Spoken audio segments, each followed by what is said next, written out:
All right, so welcome everyone to our very first live broadcast with Paul Cheney and our surprise guest today, Clayton Simmons.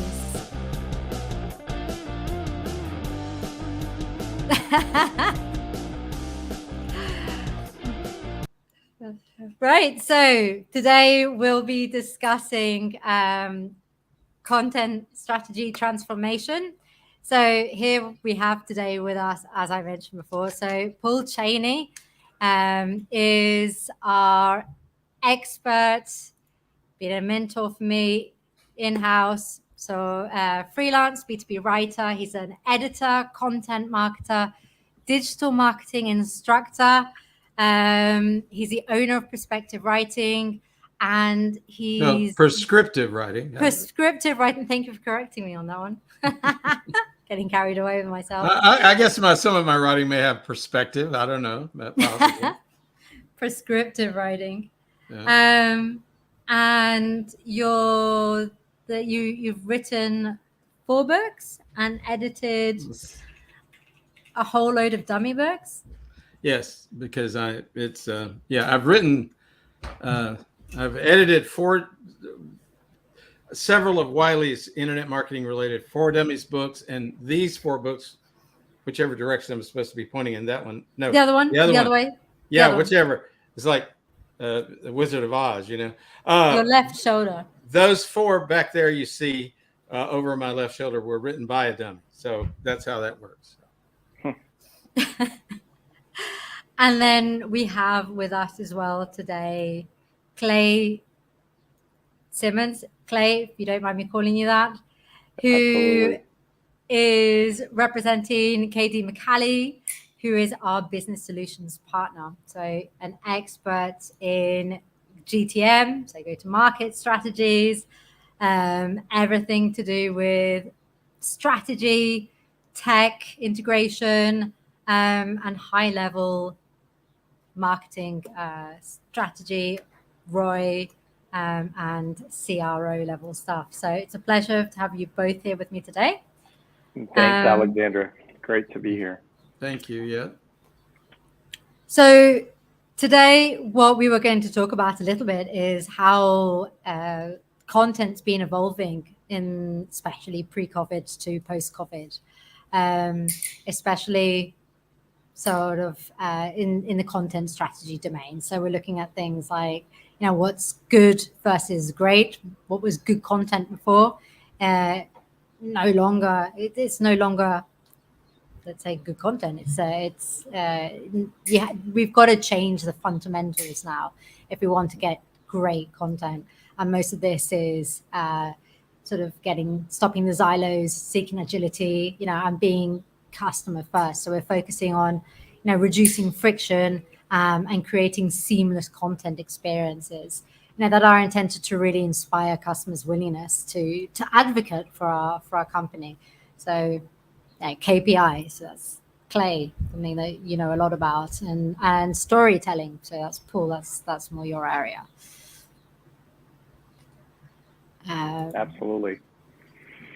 Yeah, so this is an exciting topic. At least for me, I'm looking forward to learning a lot about the content stuff because I've been so in the weeds with the operational aspects of the content. So great to be a party to the experts of the content side of the house. Right, so let me just share some of the talking points. I thought it'd be interesting, but before we started, that we understood a little bit what people understood as, you know, what is great content and what does great content mean. And for this, what we can do is we can go into with our mobile phones, www.menti.com, and we use the code 17134032. And with that, let me see if I can share my screen. Share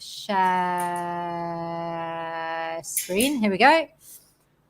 Share screen. Which screen am I sharing? I'll share this one. Can you see my Menti? Well, I see a fat guy with a lot of tattoos. So is that? That's the one. A fat guy with a lot of tattoos. So if we introduce, by going to our mobile phones, we introduce a code. There we go. Let's have a look. By going into menti.com and introducing, which my mobile phone won't let me.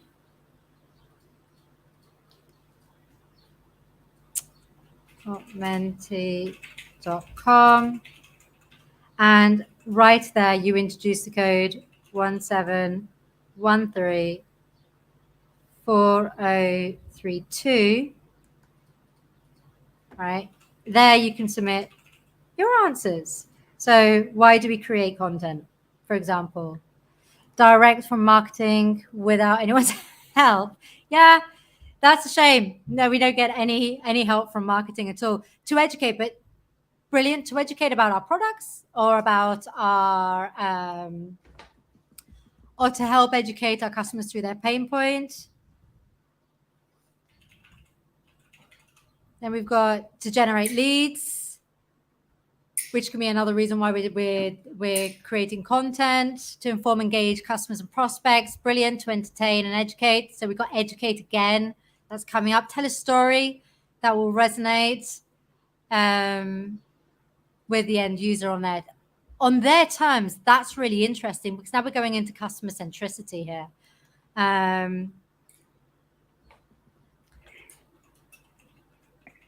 Is this something generate money?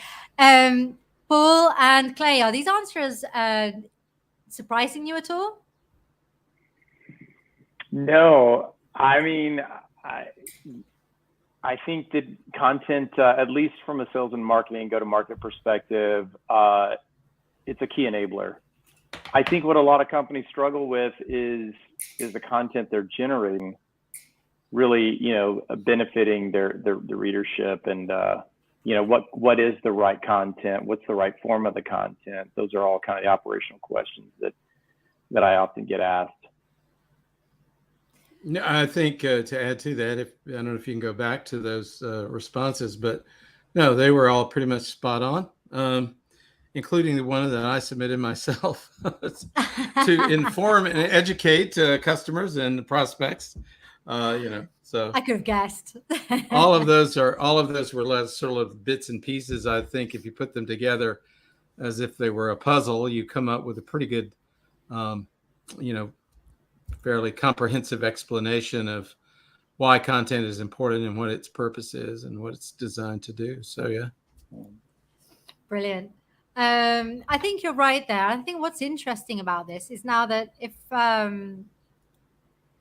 just going to add this to the screen. So when we talk about content strategy, some of the things that we're going to find is the definition between all of us are going to be different, really. So if I ask Clay and if I ask Paul, you probably give me two completely different answers on content strategy. So Paul, Clay, before I give you mine, which I've just put up on the screen, I should have left that to the end, really. Really quickly, what are both of your takes on the definition of a content strategy? Well, mine's easy. Clay go so first, I'll go first because mine's super easy. So I come from the sales and go-to-market background, and so everything that we've done in sales has been about generating revenue. So I would say everything having to do with marketing and content should be about generating revenue. But I guarantee you, Paul's got a better answer than that. Not really. I'm more of the tactics kind of guy. I let people who are smarter than me figure out the strategy and then turn it over to me to kind of put it all together. I love putting the pieces together and seeing how it works and everything. But I think, when it comes down to strategy, obviously you have to start with a strategic approach, and that needs to be based on, information that you have in hand, whether that comes from data that you've acquired or all of that sort of thing, or research that you've done. And I think really when you're thinking about strategy, obviously you got to start with some pretty comprehensive kind of research. And to me, and again, this is going to sound more tactical than strategic, I apologize, but it comes down to talking to the people that you want to try to attract, whether that's current customers as well as prospective customers, because only then can you really know what kind of content to create. One of my favorite authors, and I'll call him a colleague or an acquaintance at least, is a guy named Marcus Sheridan. Marcus is pretty well known probably to most everybody in this audience, I would think, but he wrote a seminal book. It's called They Ask You Answer. It was based on a very really simple premise that customers or prospective customers are asking questions. They've got problems they need answers to, and they're doing things like going to Google and so forth to find that. And he says, well, look, what should you do as a business or as a brand? You should answer their questions, right? And so I think when it comes down to strategy, that needs to comprise a big piece of it. Is what problems do they have? Questions are they asking? What's their itch that you can scratch? And then, once you know that, then creating content makes a whole lot more sense. Otherwise, you're just sort of, I don't know, sort of boxing in the air, if you would, in my opinion. Let's put it that way. Mm-hmm. Yes, I think you're right. We see so many content strategies, which is just, I need to post a blog post every week. Let's just get it out there, rather than, okay, how can we create content that drives business results? Well, and I think too, a lot of, I don't want to just paint too broad a brush, but when you approach content creation and content marketing from the standpoint of just, pitching our stuff, promoting our brand, well, yeah, there's a place for that, but there's only a place for that. And that's not necessarily the place where you start. I mean, if you consider the old fashioned, I'm not even sure it's still relevant, but the sales and marketing funnel, right? You start with awareness and interest and consideration and moving down to decision. There comes a point where a focus on your brand and your products and services is appropriate. But if you approach content strategy or content marketing strategy from the standpoint of, well, let's just talk about us. Well, I'm reminded of what I heard David Meerman Scott, another person you're probably familiar with, say a long time ago. He said, nobody cares about your company but you. And I would modify that to say, nobody cares about your company as much as you, but it does, again, speak to the need to start with your customer and to use your term, Alexandra, being customer sort of centric. Certainly, not just to begin with, I guess, all the way through, right? It's not just a matter of starting there. It's continuing that all the way through the life cycle. I think you're right. And I think being customer centric really is, we're going to start with that and we're going to end with that now. How do we become customer centric? So what's the first step to become customer centric? And for that, for me, it's all about alignment. So the whole company has to be aligned. The strategy has to be aligned. And for that, we need one single source of truth within the company. So it's what you were talking about just now, Paul, that what we need is our sales team informing marketing, telling marketing exactly what content we need to create, when and where. Content needs to be in a central cloud where everyone can have access to that content. Therefore, what we're doing is we're enabling customers, our teams to have internal high-touch coordination between sales, success, and marketing. Everyone's informing the type of content that they need. They're also able to find and access that content to then take it or provide it to their customers. Every piece of content that needs to be created has to be purpose-driven. So we're focusing on what you're talking about.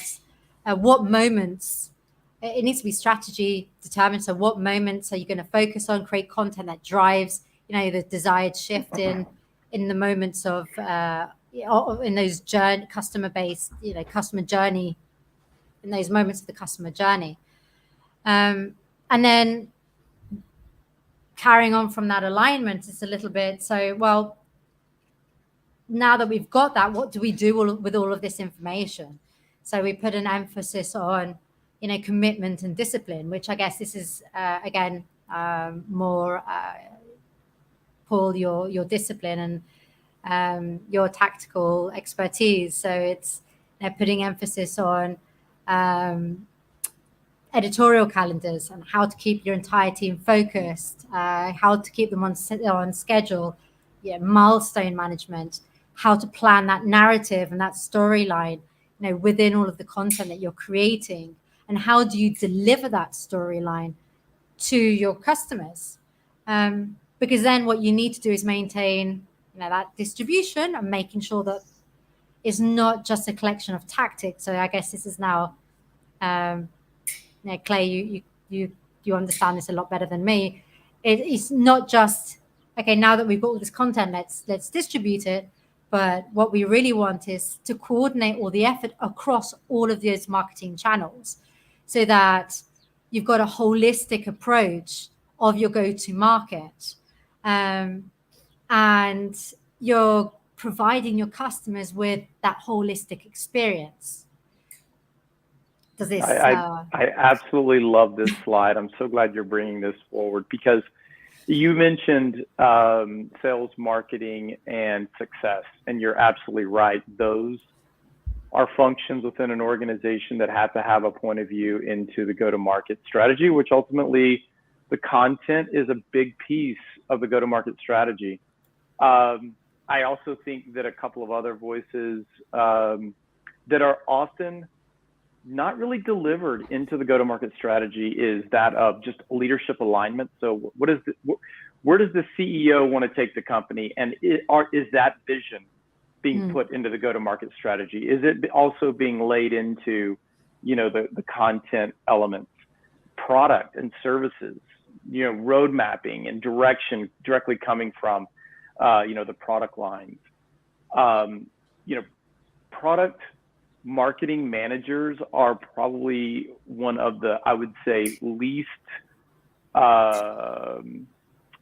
it's a thankless job. Let's just say that, right? But it's also a huge point of view that has to get into this collaboration, this alignment.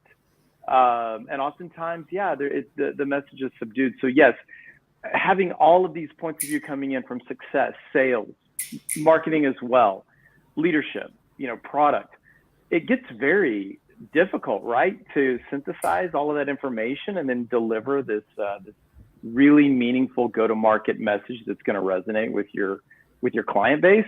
And then also, to your point, how do we deliver it across all these channels, whether it's social, web presence, mobile presence, print media, all of these different channels, right? How do you get that out? And in a very, quick and super fast, highly agile approach. It's complex, right? So I love this slide that you're sharing, because I think alignment is a massive problem that a lot of companies have today. I think it's a problem.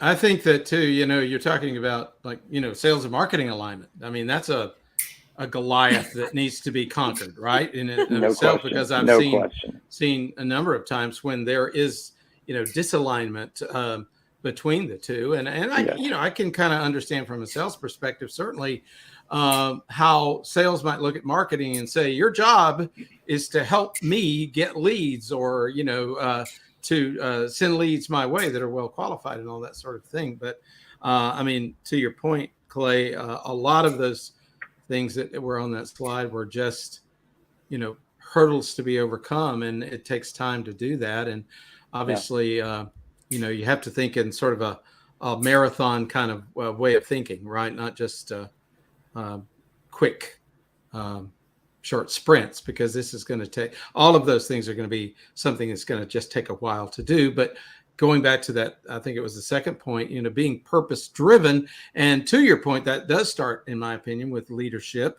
because leadership kind of really has to drive this whole train, right?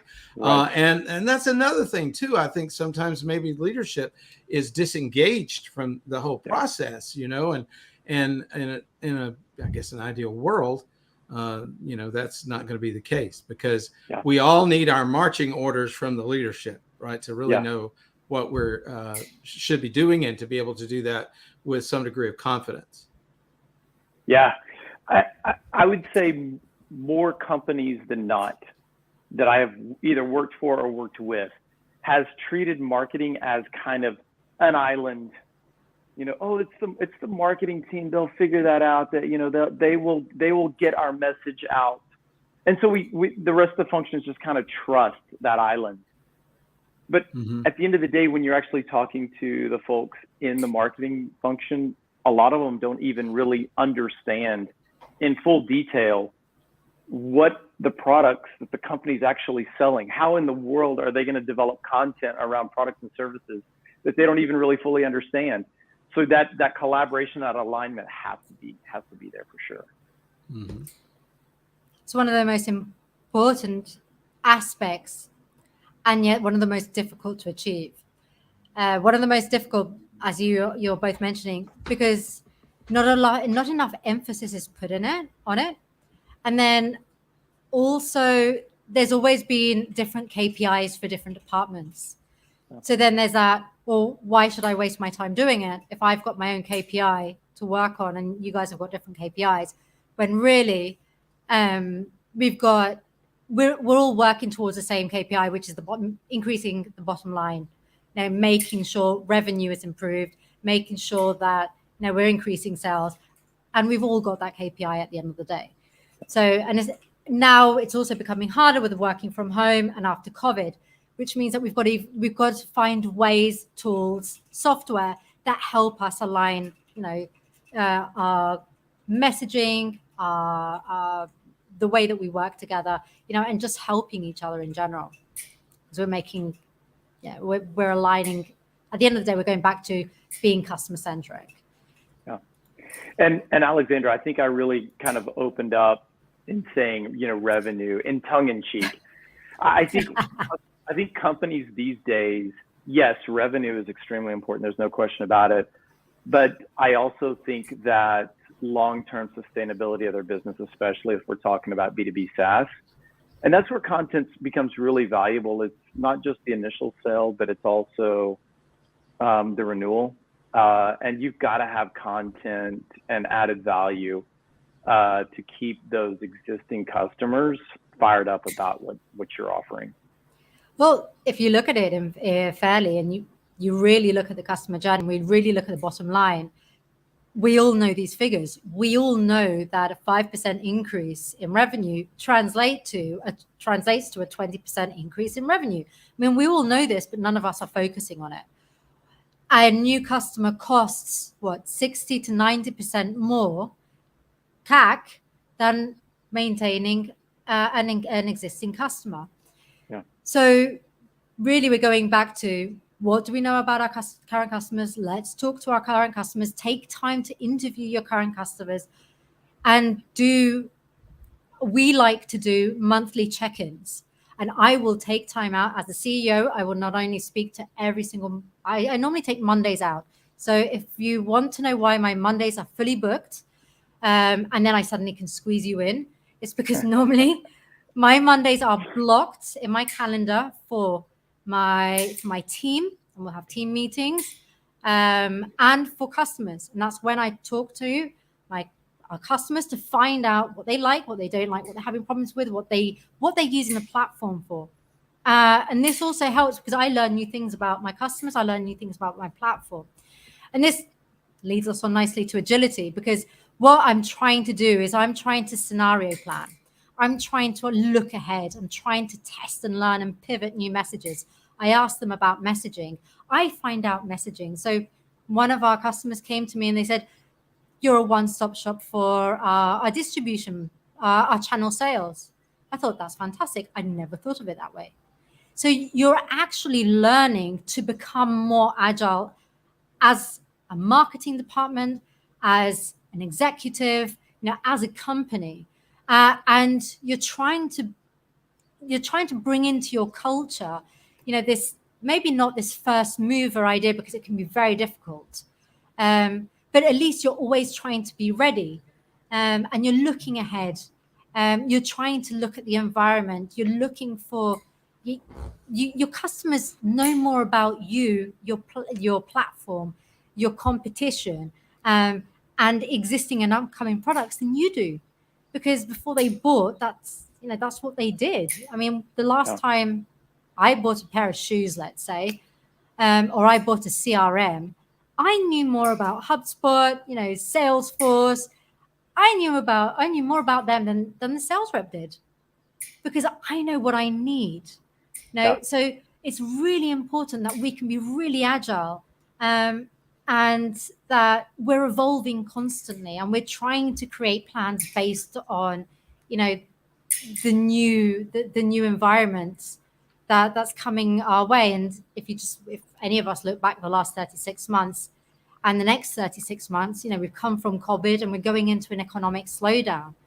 So it's really important that, we're prepared for anything from tactical optimization, to marketing ops, evolution. Just that agility to be able to understand when and how to go to market faster, and coordinating everyone together. That's my little rant on what you just mentioned, Clay and Paul. From first person experience. One thing that's always fascinated me attracted me about digital marketing, which is, the whole sort of my realm. I don't do anything related to traditional marketing anymore, or what I refer to as offline, is the ability to pretty well quickly pivot. And of course I'm a freelancer. I'm not in a corporate environment where things may get kind of stuck along the way sometimes, but I love the ability with digital marketing to be able to do that test and learn, or as an old boss of mine said, test and refine. And one of the beautiful things about it is it doesn't necessarily cost a lot to be able to do that. If one message is not resonating, it's pretty easy to make. Well, I'll say easy. It's less difficult maybe to shift and implement another message, right, than if you were in an offline kind of world. So obviously the ability to pivot quickly is super important these days, and maybe always has been. I don't know.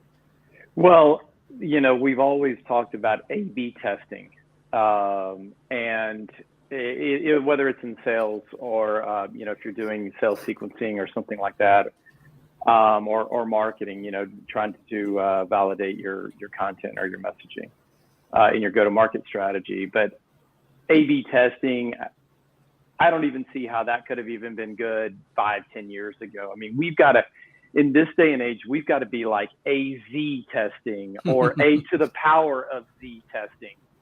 Because you're right. I mean, we are in highly competitive marketplaces, very noisy marketplaces, very fickle consumer bases, regardless of if it's enterprise or direct to consumer. Right. And if you think that you've got the right winning content, winning message, 20 minutes later, it's going to have to be different, right? I mean, that's how fast our marketplaces are moving. And yeah, you do have to be really agile, to your point, Paul, to be able to quickly test, not just A to B, but, to throw out 26 some odd permutations of a content, and to see, how quickly you're going to get the data, the analytics back to know what's resonating. And not just stop there, not just park that for 2 weeks, but park that maybe for 2 days, and get more content out. I think that's key. I think that's what's really going to enable companies to really be relevant and remain relevant with their client base as their clients continue to change. And I want to say a word about social in that respect too, using social media as a marketing medium. A moment ago, a couple of thoughts on that. A little while ago, Alexandra, you said you used the word channels. And I think of social. Yeah, it's okay to use that word with social, but I also think of social as not just a channel, but a layer over pretty much any kind of marketing you do, because any kind of marketing you do, digitally at least, you can socialize, right? I mean, whether it's a press release you're putting out, you can offer sharing opportunities, or, a blog post that you're creating, and all that kind of thing. So I like to think of social media as a layer, but I also like to think of social media as sort of what's the word?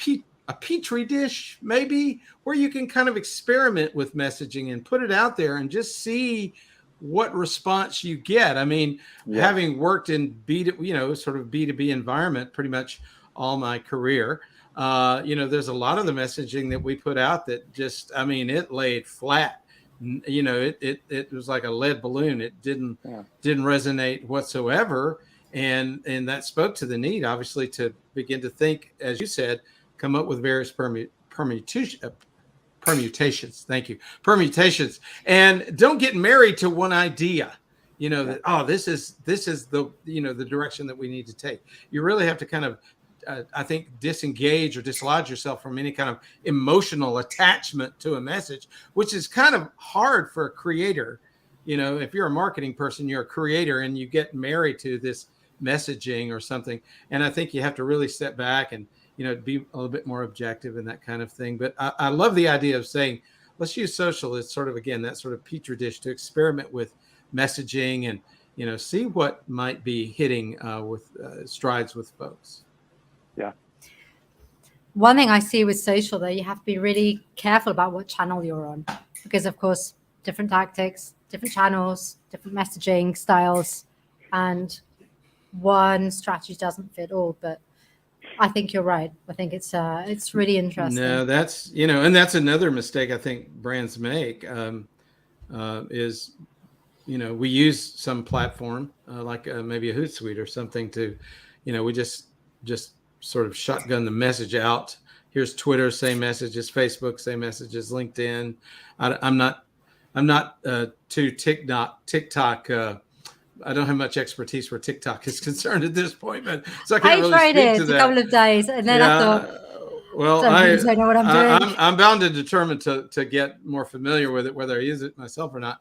But after a couple of drinks, it gets easier. Oh, okay. Well, that's good. But I think just sort of broadcasting a message, the same message across all channels, is certainly not the appropriate thing to do, because each has its own sort of, whatever zeitgeist or culture, I guess you would say. So you've certainly got to tune the message to fit the platform. But Linda's saying something really interesting, which is about to expand a comment about focusing the storytelling on the end user. And we're going to expand on this a little now in about 2 seconds. And I think it's really interesting. It's really, really about focusing on the end user. So we're using social media here to drive a conversation, to drive engagement, and to get that conversation with the end user. And so sometimes, I think you're right, sometimes when you're doing these multi-social distributions, which again, even our platform allows you to do that, it's great as a conversation starter. But if you really want to drive that conversation and focus your storytelling on the end user, you need to talk to them. You need to get in there, and you need to be talking to people. And you can't do that if you're just focused on yourself. And one more, since we've already identified me as the tactical person, and I'm self-identified as the tactical person, I learned this a long time ago. There's a good little sort of formula that certainly applies to social. Maybe it applies across the board in terms of messaging. I call it the 7-2-1 sort of formula or principle. And that is 7 messages that you put out really need to be consumer-centric or customer-centric. What addressing the problems, questions, needs, right? It's not a focus on you as the brand. It is providing information that will, educate them, hopefully inform, etc. 2 of those out of the 10, 7-2-1, it is 10, right? Yep. 2 of those messages really need to kind of be what we call other people's content. So maybe it's a customer testimonial that you're pulling in, or maybe it's some content that a customer or someone else shared, or maybe even a non-competing brand shared that you're pulling into your feed or you're pulling into your message.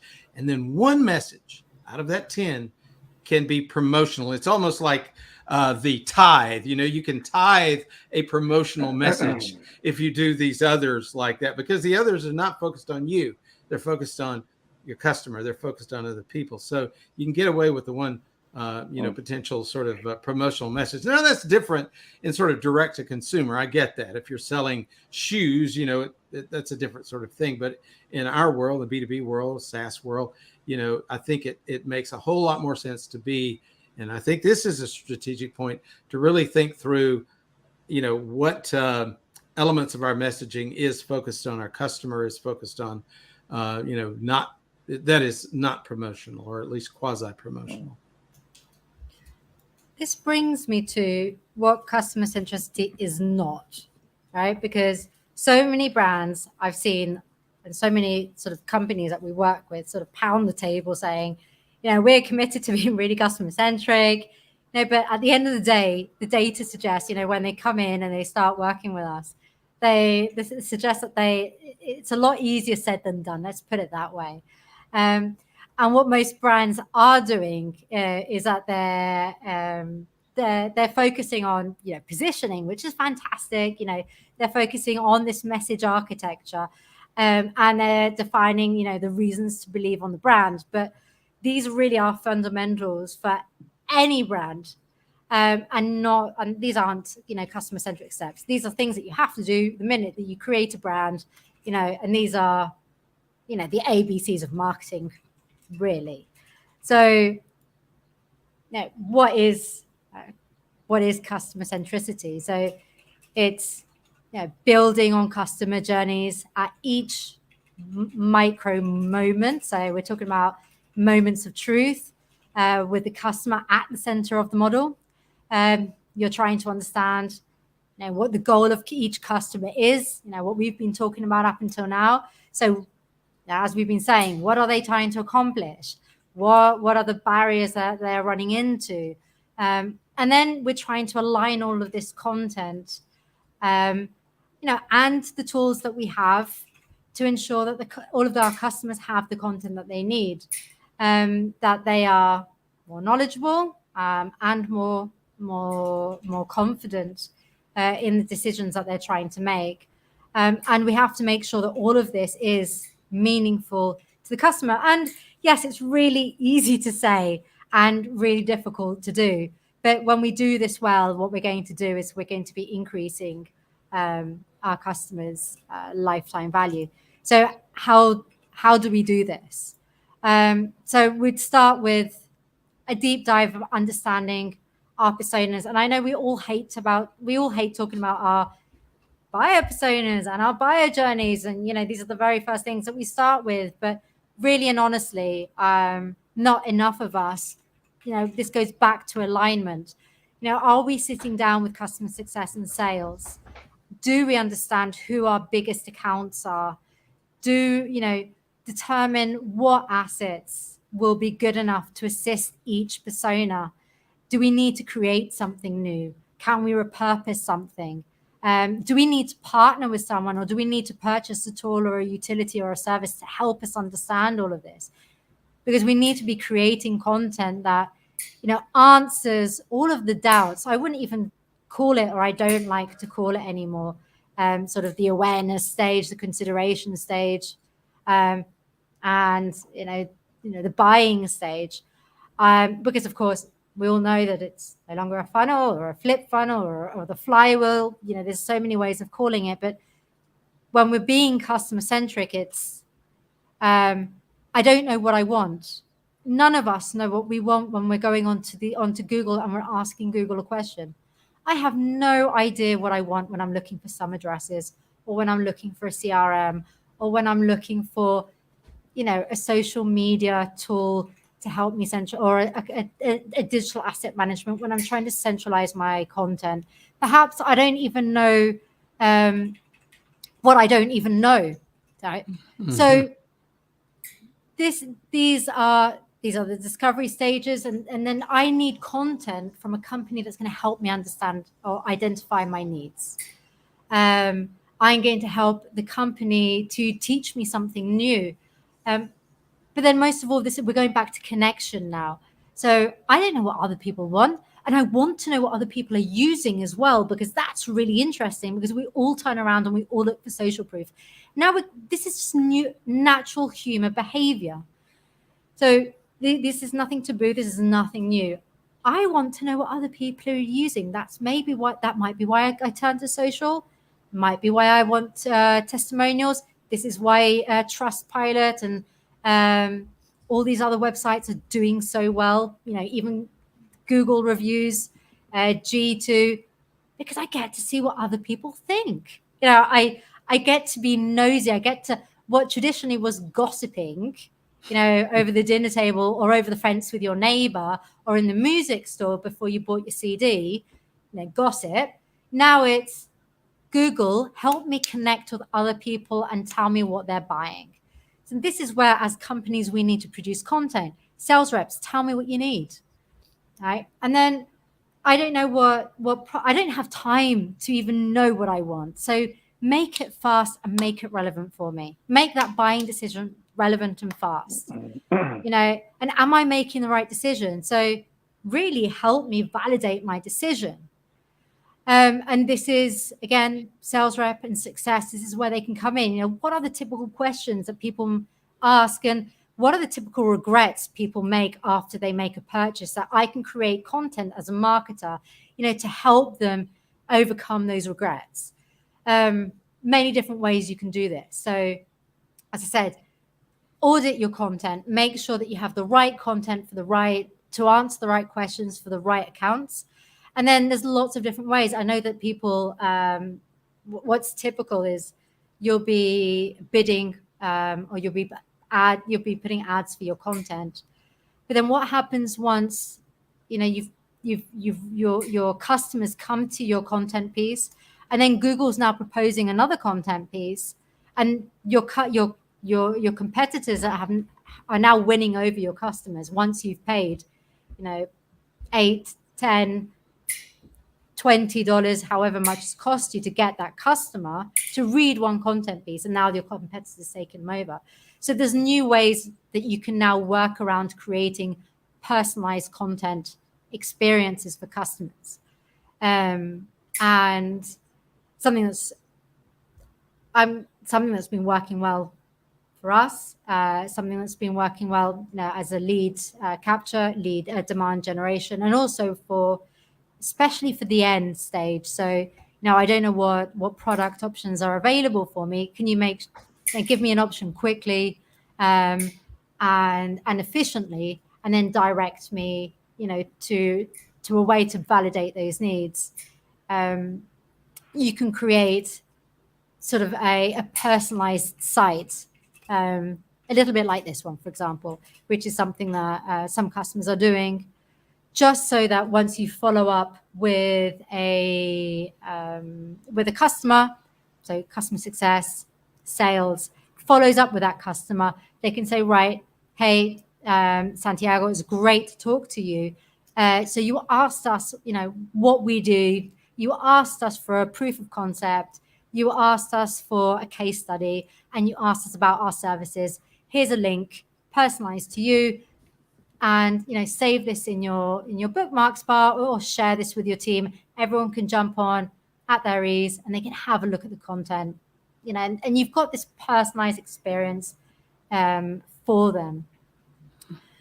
But really, what you want to be doing is making sure that you're customer centric at all times. So again, we're going back over what we spoke about: alignment, agility, and making sure that we're really answering the customer questions. Yeah, it really is a cyclical kind of thing, isn't it? I mean, if you think of visualize a wheel, sort of the customer is in the middle, and you've got marketing, and you've got sales, and you've got service. I think there's some more sort of diamonds you could add to this list here on the service side, because once I've made my buying decision, and you're helping me validate it, of course, there is that aspect of servicing me. And obviously, you talk about increasing customer lifetime value. one of the ways to do that is to offer other products for sale that they could continue to upgrade to, as the case might be. But if the service element is lacking, then you may lose that customer very quickly to a competitor, just simply because everything else that you did right, you got that wrong. And I think when we think about customer service or customer experience, which is obviously encompasses the whole realm or whatever. I mean, there's that service piece that I think is so important that we absolutely have to factor in. Someone said a long time ago, customer service is the new marketing. So, Yeah, and there's a lot of psychology here in this slide that you've got to process. And I will say in my last role last year or so, it took 6 weeks to process this psychology, right? And then to turn around and compartmentalize it and then get it back to the channels that need it, whether it's the marketing channels or the sales channels, et cetera. And I just don't think companies really have that luxury, to spend 6 weeks processing the psychology. I mean, it's got to be done a lot faster and a lot more iteratively, like a couple of slides ago, suggested in terms of being more agile. So pretty neat to kind of see what all goes into, to your point, that cycle. No, you're right, and it's very difficult to switch to flip the switch and change a culture overnight, because of course what we're talking about is alignment starting from the top. We're talking about alignment starting from the boardroom. Really, it's more than just the executive level. It starts in the boardroom, and then it seeps all the way down, because you have to be coordinating. Let's say all of the silos, so that they're all working together, that the messaging is coordinating, that the whole company is purpose driven, and that the metrics align, from the top. You have to be creating assets that have what we were just talking about, jobs to be done.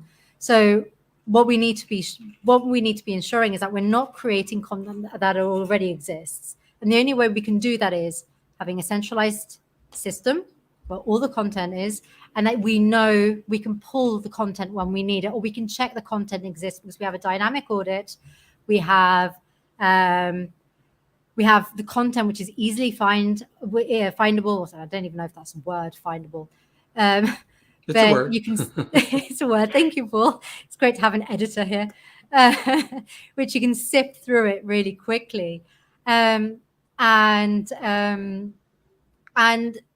in essence, what you're doing is you're trying to reduce the overhead of creating unnecessary content, and make sure that you're focusing your marketing's time on the content that needs to get done to complete the tasks and jobs that need to get done. So answering sales questions,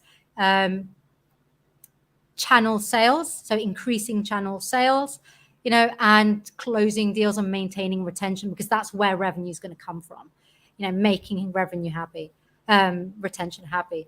And to go no more than to give you a personal example, it's probably about a month ago, I was not happy with the CRM by the way they were not responding to my problems, not responding to my questions, making me sit on the chat for endless hours, sending me back and forth, from one agent to another agent.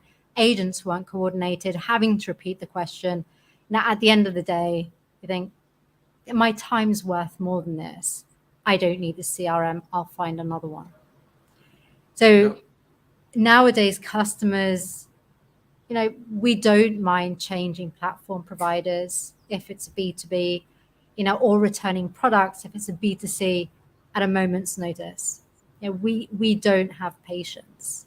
So we really need to find a way that we can go to market and provide those seamless experiences. So aligning, customer centricity, agility across all channels. I liked, Clay, before we were speaking, you gave an example just before we leave about the Coca-Cola and the smile. Yes. Yeah. So this is really more about the complexities of deploying new messaging, more or less, right? And we were talking about. I just like the idea that if they can do it, we can do it. Yes, It's like, exactly. if they can do it and the size they are, then we can do it. That's right. That's right. It No can be excuses. sized to any company, no question. Yeah. But what would explain the example before? Yeah. So, Coca-Cola, they came out with "Have a Coke and a Smile," right? And when you think about some genius and CMO team, CEO organization, they endorsed it, right? And then as soon as they said, okay, this is what we're going to go with, the amount of effort that it took, right, to get that new slogan into print, into media, onto trucks, onto cans, into all of these channels. And that was decades ago, right, when we had a Coke and a Smile. But today we even have far more channels than even what Coke had back then. And you've got to have a way to deploy that type of messaging. And what if Coke and a Smile failed? What if it flopped? It was a bad decision. How quickly can you recover from that? And I think, again, it kind of goes back to what we've been mentioning earlier. To be able to be highly agile and to be able to deploy that so quickly is key. Thank you. I think I just found that fascinating. I thought if a brand that size can do it, we can all do it. So no question. We can definitely all do it. So don't worry. Sounds hard to do, but it's not. Are there any last questions of anything that we haven't covered today? I see that Daniela is asking, will there be a recording of this session? Yes, I will, Daniela. So this is being recorded, and it's also being recorded on YouTube. Anyway, what I'll be doing is I'll be sending it out. I think I have access to everyone's emails. So we'll be posting it on a repurposed LinkedIn and sending it out. If I have access to your emails, I'll be sending out to your emails. Also, what I can do, let me just show you. You can also grab my email address here. Oh, I've just got rid of everyone else. Give me a second. Sorry, guys.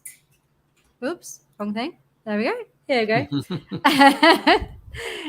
You can connect with me, DM me, and I will send out a recording to all of you.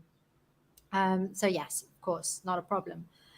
We'll also be turning this into a podcast. So if you want to listen to it, you can just listen to it as a podcast whilst you're in the gym or anything. Any other questions of anything that we haven't answered? I have my team have been very active. Thank you, guys. I think we've answered every question imaginable. We've covered it all. We've solved, I think we have, guys. All the content marketing issues that anyone would have. Yeah, the subject has been great, though, Alexander. Thanks so much for letting me be a part of it. I learned a lot. I do know that companies are just really struggling with go-to-market, and content's a big piece of it. So I'm so glad you're bringing this subject to light. I've really enjoyed having both of you on today's session. I know that, Clay, you've been our surprise guest.